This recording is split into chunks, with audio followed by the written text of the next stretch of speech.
Hi, everybody. This is Joe Rebello, Rebello's Kempo Karate. Today's segment is going to be on a particular question or insight that Frank Beal gave from the Tai Knowledge Share. Tai, Transition Action Incorporated, the creation of David German, the founder of Tai in its various incarnations. Tai Karate, Tai Kung Fu, Tai Kenpo, and my particular orientation, Tai Kenpo Jujutsu. And again, we renamed it after David German's famous video, the Kenpo Jujutsu Connection, created in the early 1980s through Panther Productions. Again, what he went over is a particular aspect that he learned from Virgil Kimmy. He obviously is done in various other martial arts, and he asked various members of the Thai community to respond to his video. And he was talking about a circle block and a ridge hand combination. So let's go over what Frank went over and then elaborate on it and different insights that Mr. German and myself have learned from it. Let's. So in the base technique, the concept is the person is coming in with a reverse punch or a boxer's rear hand straight right. So the concept is I'm going to move off diagonally, stepping off to a 45-degree angle. As I do so, I'm going to execute a circle block, as I refer to it, extended outward block as we would use it in Kenpo. He then follows up with a ridge hand or reverse hand sword, as referred by Mr. Parker. What can I do with it? Where can I go with it? Elaborating upon it. Sure, no problem. So the first ingredient, I'm learning to move on a diagonal. I'm learning to step off on a diagonal, like the Filipino martial arts and the Chinese martial arts. I can do double factor blocks. In this case, I'm going to use a single embryonic block, the circle block. Or, again, normally step back, knife hand, shuto uke, or moving forward, shuto uke. But in this case, instead of an angular or linear motion, I'm going to do a circular motion. That's an important ingredient we're going to talk about today. For every move, theory, concept, principle, and definition, there is an opposite and a reverse. And that's a very important phrase to set you on the road to mastery. So again, what I'm going to do here, if a guy's shooting in a reverse punch, he's left his bottom line open. This whole section is open. He's a boxer. He's trying to fight a karate, or he's a karateka firing that classic gyaku suki. So I'm going to step off the line and block. Now, here's the key. Normally in Kenpo, we say when blocking to the outside of an arm, block at or above the elbow, not below it. Now, again, I always say for every rule, there's an exception. What makes this exception effective is another important ingredient. The body does not work on diagonals. So once I step off the line and execute this block, I'm going to grab the person's arm and I'm going to pull it down diagonally. Now, if I'm the attacker and I throw this punch and they pull my arm diagonally, that shuts off this rear hand and puts all my weight on both my legs, so it's more difficult for me to kick. From that point, again, I then expose the face or the different targets. In Jiu-Jitsu, we call this walking the body. And this was popularized by Al Thomas, the founder of Budo Jiu-Jitsu, who David German trained under and eventually received the inheritorship of the art from Al Thomas. By walking up the body, we walk up the arm. We have the wrist, we have the radial nerve, we have the bend of the elbow, we have the bicep area. So, what's going to happen when we work each one of those motions? Well, I step off the line, I do my knife hand block, I pull down. Now, my first action, I can strike the closest available one and strike with my ridge hand to the radial nerve. That's the nerve that lays diagonally across your radial bone that lets you know your arm is broken. So again, I can move off the line, knife hand, wham, ridge hand him, right there. Now again, obviously from there I can compound it with different actions. I can also do this to the wrist. If I do this to the wrist, I can convert this to a grab and then take my other hand, boom, and do an inward, downward block, palm down, and compound that to an arm break. I can then fold the arm, fold it. I can go into various manipulations from there. Or I can simply step off the line, do the knife hand block, pull the arm down, strike on that nerve. Now, the second point I can strike is the bend of the elbow. And again, this is striking to the crook of the arm causes the elbow to bend. Now, Mr. German taught a wonderful technique called pointing elbow. Again, same basic concept. I step off the line, I block, I pull down, I'm going to strike to the crook of the elbow. That's going to cause his arm to bend. At that point, I'm going to take my elbow, step through with my other foot, and bend the elbow. Point my elbow diagonally. Now, normally this is done. Give me just a moment here. Let's see, let's find one nearby, shall we? Yes, we shall. I'll use a shorter version, but normally it's used with a Chinese broadsword, where you would flip the weapon, turn, open, close, flip the weapon, basically pointing the elbow. Later on, he taught it with the thunder whips and the three-section staff, and originally with the staff, to get the idea of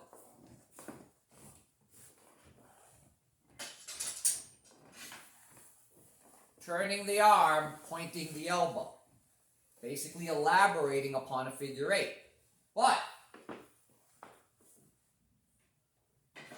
what Mr. German would do to expand upon that, again, we do the cross-off knife hand block, pull down, and I shoot to bend that elbow. When the elbow folds, I'm going to let the arm trap under my arm, and then I'm going to shoot through and utilize this as an arm drag. The arm drag will be pressing with the ulnar bone directly onto the bicep as you turn the body and throw the opponent to the ground. So again, same concept, stepping off diagonally, circle block, grab, pull, ridge to the bend of the elbow, shoot in with pointing elbow and take the person down with the arm drag. Now when you take them down, their legs are going to come up in the air. Of course, as you remember from Mr. German, he would shoot his arm in, trap, and then step over for a single leg Boston Crab. Classic David German. Right? So again, elaborating on that again, block, grab, pull, strike the bend of the elbow, pointing elbow, shoot, grab, step over, step back, crank the guy, single leg Boston Crab. So there's another idea. Now, the third section, the third location we can do along that strike is hitting the head of the bicep. There is a, when you get making a bicep, right? It's tough to see under a gi, right? Across the center of the head of the bicep is a vein or artery. You look it up. I'm not going to give you all the answers, but you can strike that and damage it. You can strike it and deaden the bicep, blow it out. We say pop it like you're popping a water balloon. So again, same concept. I'm stepping off the line, bang! I'm hitting the bicep. Now, because I'm striking to the inside of the arm, I may have to be concerned about that arm bending and me possibly getting an inadvertent elbow by my opponent. I can stop that by using and just having a cup of cocoa. Cocoa is the Japanese term for tiger mouth, and we can grab that elbow. It's very prevalent done in Kenpo, also systems of Pencak Silat, Indonesian martial arts. So what I can do is I can move off the line, strike downward again, that same circular block. This is covering a path of action. This is an inward downward block, palm down. This is a vertical outward block, palm in. This is an extended outward block, knife hand out, all in the course of that one circular block. I grab, pull down, I hit the bicep. I'm going to take my other hand and I'm going to grab at or above the elbow. So I have what's called an offset sandwich. We know a sandwiching action by two hands meeting, a hand and a fist meeting, a hand and an elbow meeting. Again, like so, like so, like so. Now, we have what's called in Kenpo an offset sandwich, which means, again, one hand's moving one way, the other hand's moving in the other way, but they're not on the same line. I'll give you an example.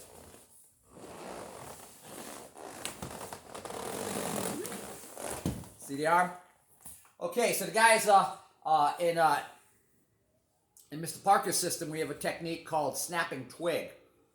And in Karazenpo Goshin Jujutsu Hawaiian Kenpo, we have a combination called Combination 16, which both work on an arm break.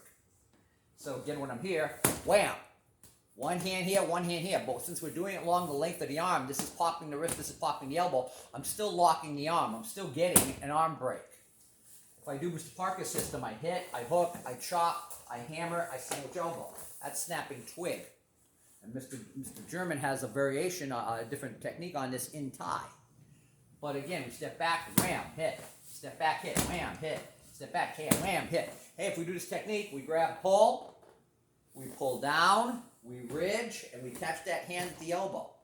So again, this is the ridge hand striking in. This is the Koko tiger mouth grabbing inward as well, creating an offset sandwich, damaging the arm. Now, if you're David German, if I did that, what I do is I take my arm, I shoot it over, and I put him in a chicken wing or hammerlock. So, to react, if I'm the attacker and I throw the punch, and you knock my hand away, and then you pull it down, and then you strike it, you bend it like this, you take this hand, you bend this elbow, boom, you lock me in a hammerlock. So from a side view, if I throw the punch, you knock my hand away, you pull my arm down, you ridge me into bicep and grab my elbow, and then pull me behind in a hammerlock or chicken wing position. Fascinating. Now, another important aspect we can do, we can also insert a kick here. Mr. German loved to fire roundhouse kicks off grabbing an arm. He just loved it. It's one of his favorite things to do. So it fits in perfectly here. So again, in the course of the technique, I step off the line, grab, pull, ridge, right? Well, I'm going to do the same concept. I'm going to step off the line, grab, pull, roundhouse, enter back, ridge. Notice how my hand is checking here. See this hand? And Mr. German would always do that. He'd take his hand and wrap it around the wrist. Why? Because he'd take the guy into an outside wrist flex, or kote gaeshi, and take him down from that. So again, from here, I step up off the line, circle block. Now I'm going to do a midpoint balance action, which means I'm going to throw the kick as I pull the arm down, and then replant. Throw the kick, replant. Throw the kick, replant. A lot of people learn roundhouse kick with this. Sometimes they'll be taught to throw their arm back as a counterbalance. So again, if they're throwing that roundhouse kick, they'll throw that arm back and then land forward. Or rebound off the body, like so, and that replants me back here. Outside wrist flex. Shoot in, inside arm bar. The alternatives and the opportunities are limitless according to your imagination and whatever given techniques you've already learned and how to expand upon those techniques. Well, there you have it, Frank. There you have it for everybody on Tai Knowledge Share and everybody that will see this either on Facebook or YouTube or anywhere else for that matter. I plan to put it wherever I put the social media. So that's the key. I hope you got something out of this, folks. The new idea for you. If it's not, great. If it reinforces the fact on different things you can do, fantastic. Work it from there. Hey, one more before we go, shall we? All right, so I move off the line. I grab, I pull, I ridge, right? How? Here's an arm bar. Here's a bent arm bar. Here's folding to a figure 4 arm bar. Take him down. My mind just floods with thoughts and techniques as we go over this basic idea. So there you have it. I hope you have some fun with that, and I have fun teaching it, and I hope you have fun as I shared my knowledge in Thai. Until next time, this is Joe Rubello, known to the martial arts world, the internet as Kenpo Joe. Keep training.